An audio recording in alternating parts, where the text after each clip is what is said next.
Mohon karena kebanyakan banyak orang yang suka bisa buat daging. Ya. Bakso. Bakso adalah sesuatu yang paling ngertiin kita di saat lapar dan dingin. Enggak kayak dia yang enggak pernah ngertiin kita.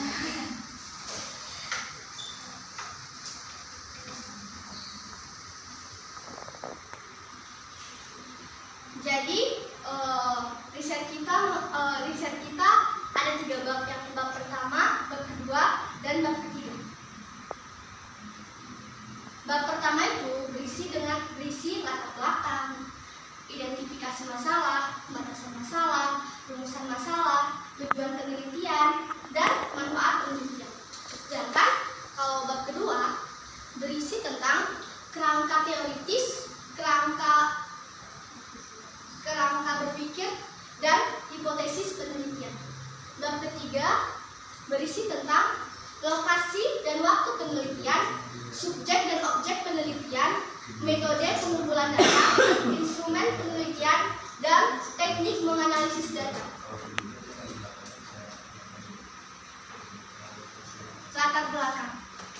Sebagian besar penduduk Indonesia adalah pecinta bakso. Benar atau enggak? Benar. Ya. Bakso merupakan makanan khas Indonesia yang berbahan dasarkan daging dan tepung, yang bertekstur kenyal dan lezat. Masalah paling utama adalah karena banyaknya makan bakso ini. Banyak nih pasti yang ngeluh-ngeluh kayak, aku tuh suka bakso, tapi masalahnya bakso tuh kuat gendut gitu. Jadi dikutip dari detik.com, 97% itu 97% pecinta bakso itu adalah wanita, di mana sebagian besar kaum laki-laki dan wanita itu lebih banyak yang jadi itu yang perempuan. Mungkin salah satunya adalah faktor memakan bakso. Memakan bakso itu memiliki bahan utama daging, di mana dagingnya memiliki potensi protein dan lemak yang tinggi. Makanya mungkin salah satu penyebab orang gendut itu adalah bakso. Nah, ngebahas diet nih. Banyak banget nih orang-orang di Indonesia itu melakukan diet yang salah. Kayak misalnya dia makan nasinya dikurangin, bahkan kayak sehari aja cuma makan nasi berapa kali gitu. Terus rasa saya itu bukan diet yang sehat gitu. Jadi banyak pertanyaan-pertanyaan, bahkan teman-teman saya juga kayak gimana ya cara makan bakso, tapi kita tuh nggak gendut gitu. Jadi di sini saya ingin mempresentasikan riset saya yang bertujuan untuk membantu teman-teman sekalian mengatasi masalah makan bakso ini. Saya punya cerita sedikit. Jadi rasa saya bakso itu berlebihan makan bakso itu menimbulkan banyak penyakit. Saya dulu pernah kena alergi dan rasa saya itu begitu astagfirullah gitu. Karena alergi tersebut, pembelajaran saya sekolah, aktivitas saya sehari-hari itu nggak bagus gitu, nggak bisa saya jalani dengan baik. Bahkan pada di titik tertingginya saya pingsan gara-gara penyakit itu. Dan saya selama 2 minggu, kurang lebih 2 minggu, saya nggak masuk sekolah. Itu tadi latar belakang dari riset saya.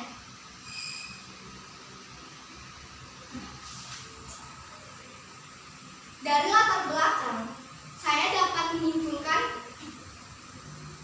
identifikasi masalah yang ada. Yang pertama, sebagian besar masyarakat Indonesia adalah pecinta bakso. Bahkan 70%-nya adalah wanita. Bakso mengandung akan kaya protein sehingga mampu menaikkan berat badan. Kenaikan kolesterol pada tubuh dapat mengakibatkan bertambahnya berat badan, sehingga banyak yang tidak percaya diri dan berinisiatif melakukan diet. Kemudian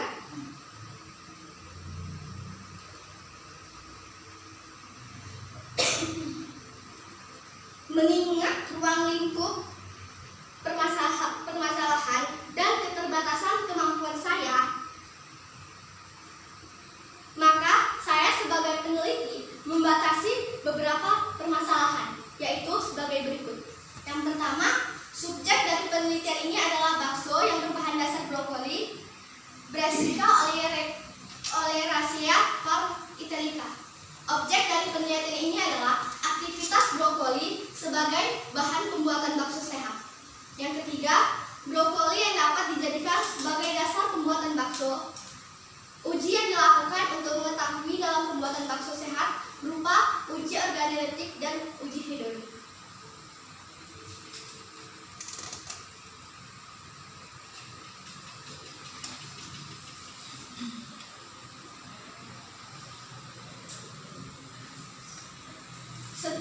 Suatu penelitian akan lebih mudah dilaksanakan apabila telah diketahui permasalahannya.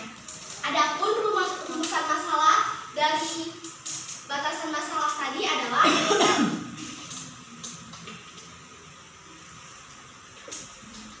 yang pertama, bagaimana karakteristik yang baik dari brokoli untuk pembuatan bakso. Yang kedua, bagaimana cara mengetahui maksimal brokoli yang digunakan dalam pembuatan bakso.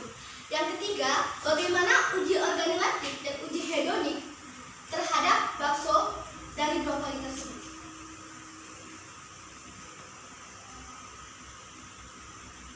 Berdasarkan dari rumusan masalah yang tadi, pasti ada dong tujuannya. Jadi saya menyimpulkan ada 3 tujuan dalam penelitian yang saya lakukan. Yang pertama, untuk mengetahui karakteristik bakso yang terbuat dari brokoli. Yang kedua, mengetahui maksimal jumlah brokoli yang akan dibuat untuk bakso tersebut. Dan yang ketiga, mengetahui uji organoleptik dan hedonik responden terhadap bakso dari brokoli.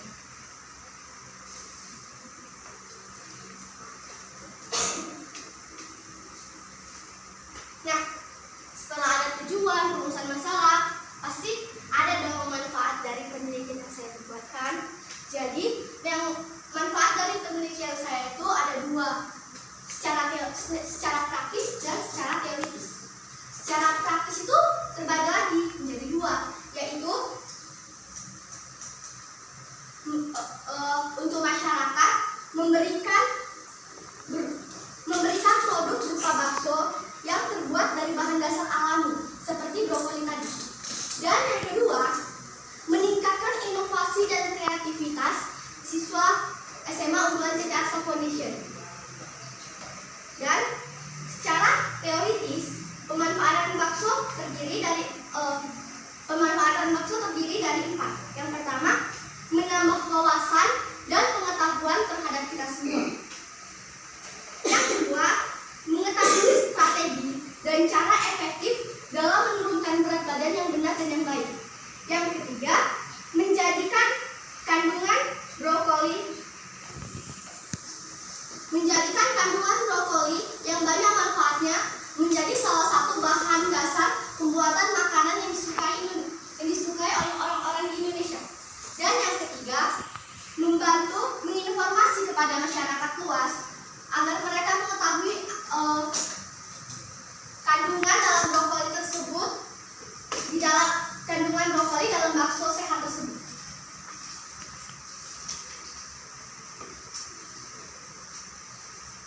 Masuk ke bab 3 aja, metode penelitiannya. Itu tadi hipotesis. Yes.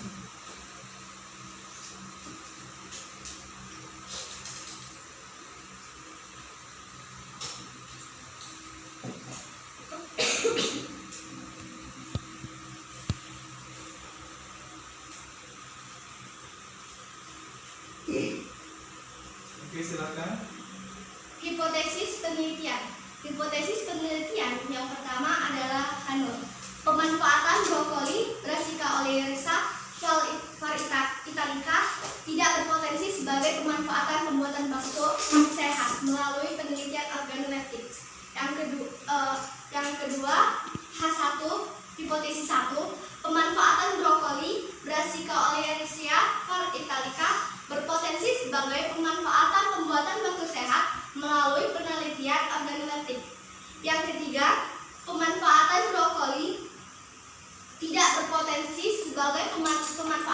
pembuatan bakso, pemanfaatan bakso sehat. Yang keempat, hipotesis 1, pemanfaatan brokoli berpotensi sebagai pemanfaatan pembuatan bakso sehat melalui penelitian hedonik.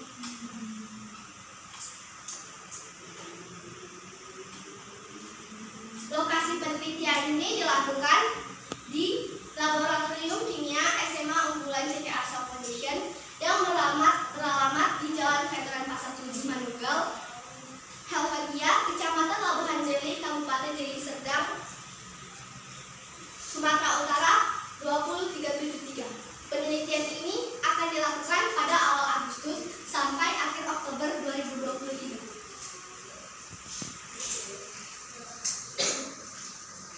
Subjek dan objek penelitian. Subjek dari penelitian ini adalah bakso dengan bahan utama brokoli Brassica oleracea italica, dan objek dari penelitian ini adalah aktivitas dalam mengelola bakso sehat berbahan dasar brokoli sebagai bahan dasar sebagai bentuk kreativitas siswa SMA Unggulan CT Arsa Foundation.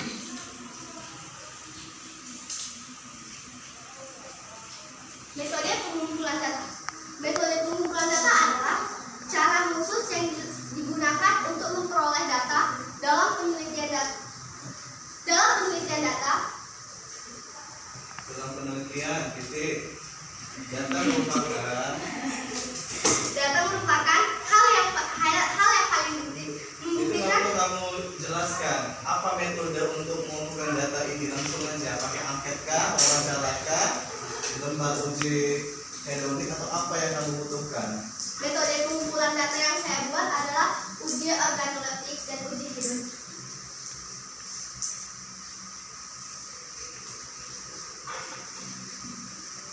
Itu nggak perlu.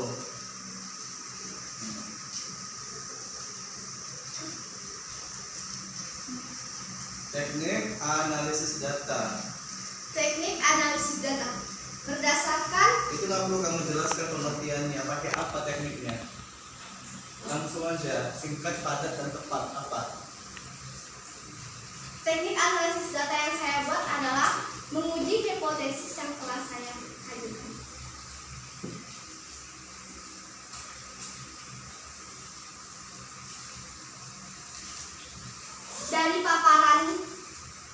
Dari paparan tersebut ada kesimpulan yang menarik bahwa ada banyak cara memakan sesuatu yang sehat dan enak. Nah, terkait hal ini saya membuka kesempatan untuk diskusi. Jika ada pertanyaan atau ada tanggapan dari audiens serta guru penguji, silakan. Oke, terima kasih kepada peserta sampel yaitu Krisnawati yang telah mempresentasikan proposal penelitiannya tentang pembuatan bakso dari brokoli ya. Nah, langsung saja kita berikan kesempatan kepada penguji satu yaitu Ibu Zubaidah untuk memberikan saran, memberikan masukan atau pertanyaan terkait proposal penelitian Risna. Kepada Ibu Zubaidah, silakan. Terima kasih, Bu Mari. Untuk Risna, yang pertama saran dulu ya. Pertama mengenai presentasinya. Untuk presentasi Risna, ini kan di sini kita konteksnya lagi sempro ya, seminar proposal gitu. Nah, jadi seminar proposal ini dia beda sama ketika kita presentasi atau kita seminar materi gitu. Jadi yang namanya seminar proposal, namanya proposal itu kan berarti suatu hal yang kita usulkan atau kita ajukan untuk kita lakukan ke depannya gitu. Jadi istilahnya di sini untuk seminar proposal itu adalah seminar yang resmi dan memang ditujukan untuk orang yang memang khusus gitu. Kita mau nunjukin ini loh yang mau dikerjakan gitu. Jadi kalau rasa nggak perlu seminarnya itu ngasih pertanyaan terbuka untuk audiens gitu. Jadi kita fokus aja menunjukkan ini loh yang mau saya kerjakan. Nah kayak gitu. Jadi kayak tadi misalnya ada beberapa pertanyaan, apa sih bakso atau apa sih? Misalnya saya itu nggak terlalu perlu gitu. Jadi fokus aja menjelaskan apa yang mau dibuat. Itu pertama. Terus yang kedua juga nanti realnya ya, kalau misalnya kita seminar proposal itu selalu ada batas waktu gitu. Jadi ketika kita seminar proposal, kita menyampaikan apa yang akan kita buat, fokus ke apa yang akan kita buat dan jangan sampai melebar kemana-mana gitu. Tadi Risna sempat cerita kalau Miss rasa agak di luar dari konteks sebenarnya gitu. Jadi fokus aja ke apa yang mau dibuat lah intinya gitu. Terus masalah PPT, kenapa PPT-nya dalam PDF yang di dalam PDF? Misalnya dulu kenapa dia dalam PDF yang ditunjukkan? Kenapa nggak dalam bentuk PPT? Kenapa nggak dalam bentuk PowerPoint? Yang kemarin itu karena batas waktu yang dikasih kan, jadi kan itu saya mengerjakannya di buku. Jadi kan waktunya sedikit untuk mengerjakan PPT. Jadi saya mencari cara simpel aja. Jadi saya pakai Canva. Jadi hasilnya seperti ini. Maaf ya Miss. Biasanya kan Pak. Dan kita mau bikin PPT harusnya PowerPoint, Yes. bukan PDF atau Canva. Ya. Salah satu di semua laptop ada PowerPoint kan? Ada. Jangan manual aja, nggak perlu pakai Canva sebenarnya. Sebenarnya nggak masalah kalau misalnya pakai Canva pun, karena Canva ini kan kita bisa download dalam bentuk gambar ya, dalam bentuk JPG atau JPG atau PNG kalau nggak salah Miss. Nah itu bisa kamu pilih pilihannya gitu. Nanti gambarnya itu yang kamu masukkan ke dalam PowerPoint-nya. Jadi yang ditampilkan ya tetap dalam bentuk PowerPoint gitu. Karena baru ini Miss lihat orang seminar tapi apanya dalam bentuk PDF kan. Nah itu. Terus itu tadi untuk yang gitu. Terus tadi di PPT ada apa namanya? Tadi enggak. Ya, tadi ada yang di skip. Iya. Apa tuh? Potensi usaha atau apa sih? Nah, itu tuh emang salah masuk atau gimana sih? Template-nya Miss lupa Miss. Ya soalnya kok ini apa? Itu sebetulnya proposal usaha ya, lebih ke program kewirausahaan ya. Iya, soalnya kok nggak ada kaitannya sama yang Riset. risetnya gitu. Itu satu lagi. Terus abis itu ya, jadi diperhatikan, maksudnya karena mau tampil kan, jadi maksudnya diperhatikan lah apa-apa yang memang mau ditampilkan. Jadi jangan istilahnya jangan kayak gak ada persiapan gitu kan. Nah terus itu tadi untuk yang PPT sama presentasinya. Kemudian untuk penulisan proposalnya ada beberapa juga. Yang pertama, Mungkin bisa dibuka proposal ya proposalnya Kalian direvisi ya, ditandain dulu apa yang mau direvisi, dicatat aja. di highlight aja ya. Ya kamu catat, langsung kamu tandain di proposalnya.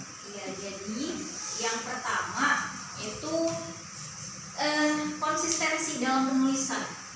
Itu yang pertama. Itu karena itu kayak penting ya Pak. Kayak kan konsistensi penulisan itu penting banget. Jadi di sini Miss lihat ada beberapa yang nggak konsisten penggunaan fontnya gitu. Kalau misalnya font yang formal itu kan harusnya Times New Roman ya. Jadi di sini Miss lihat kayaknya ada yang nggak tahu nih Miss Calibri atau Arial gitu. Jadi itu diperhatikan lagi, kayak misalnya di bagian daftar isi, terus di bagian halamannya itu juga Miss lihat belum Times New Roman.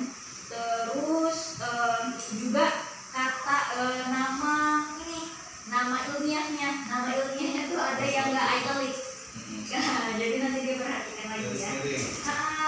Terus abis itu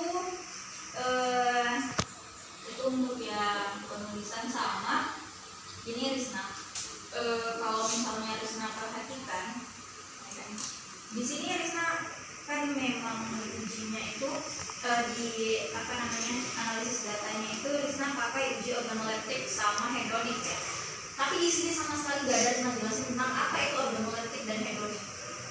Gitu. Jadi itu nanti memang harus, karena itu kuncinya di sini apa organ orang mau baca proposalnya ini dia menguji organoleptik sama hedonik. Apa organoleptik sama hedonik gitu. Jadi itu harus dituliskan ya. Nah terus mengenai latar belakang masalah ya. Latar belakang masalah di sini sebisa mungkin latar belakang Kalau masalah. bisa juga proposalnya ditampilkan aja biar kita bisa Ya, lihat ya. biar kelihatan. Coba dibuka. Ada di laptopnya. Ada ya.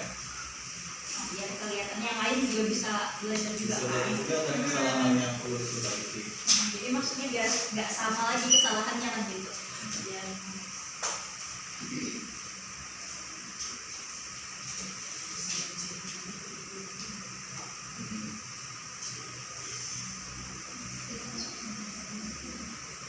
laptop? Belum ditampilkan? Belum ada? Yang kamu tampilkan cuma PPT aja ya? Yaudah nggak apa-apa, nanti kamu tulis aja apa revisian dari Bu Surya. Oke, sekarang kita lanjut ya. Jadi tadi di bagian latar belakang masalah itu kan hal yang menjadi dasar penelitian kamu ya. Jadi maksudnya di situ kan bukan cuma masalah yang ada di sekitar kamu aja, tapi juga harus ada landasan teorinya kalau nggak sedikit di situ. Maksudnya entah dari penelitian sebelumnya atau dari buku kayak gitu, itu bebas. Tapi lebih bagus kalau misalnya dari penelitian sebelumnya yang pernah dilakukan gitu. Jadi kalau misalnya ada itu harusnya dibuat, dan kalau misalnya kamu ngutip sesuatu ini kan Miss yakin di latar belakang ini nggak semuanya kamu nuliskan sendiri tanpa ada ngutip dimanapun, ya kan? Nah kalau misalnya kita ngutip sesuatu di karya tulis ilmiah ini kan bisa dibilang ilmiah ya Kak ya. Jadi kapanpun kita ngutip sesuatu itu harus ada catatan kaki gitu. Kamu ngutipnya dari siapa? Gitu. Itu harus dituliskan. Karena Miss lihat di sini di bagian latar belakang itu sama sekali nggak ada catatan kakinya. Artinya kamu nggak ada ngutip dari mana-mana dong, gitu kan? Nah itu satu. Terus yang kedua, apa ya? Masalah di tujuannya di sini yang pertama karakteristik bakso yang dibuat dari